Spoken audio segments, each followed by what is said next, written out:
Medak collectorate సమావేశ మందిరంలో తెలంగాణ విత్తనాభివృద్ధి సంస్థ, వ్యవసాయ శాఖ, సహకార శాఖ ఆగ్రోసు యాసంగి సమన్వయ సమావేశం జరిగింది.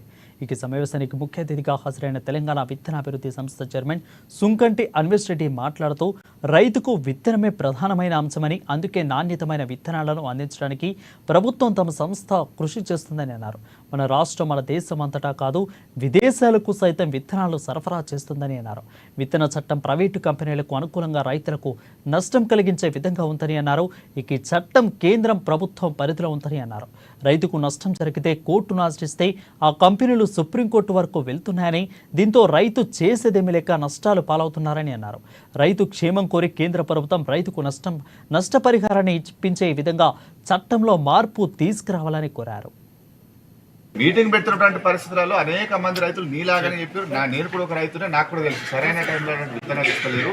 మొత్తం 10 ఏళ్లలో ప్రైవేట్ కంపెనీలు పెంచి పోషించారు, ఈ వ్యవస్థను మొత్తం నాశనం చేసిండ్రు అనేది వాస్తవం. నేనే ఓపెన్గా చెప్పిన.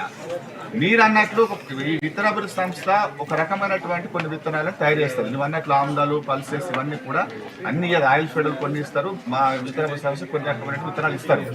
సో ఇప్పుడు మా ఉద్దేశం ఏంటి, ప్రతి రైతు పండించేటటువంటి విత్తనాలు నాణ్యతంగా ప్రైవేట్ కంపెనీలు దీటుగా మన సంస్థ ద్వారా మేము అందిస్తాము. మీరు అమ్మేటటువంటి సహకార సంఘాలు మా విత్తనాలు అమ్మండి అని మేము రిక్వెస్ట్ చేయడానికి ఇక్కడికి వచ్చినాము. ఇది ఇప్పుడే మార్పు రాదు. అంటే 10 ఏళ్ళు ఒక స్థాయికి దిగజారిపోయిన దాన్ని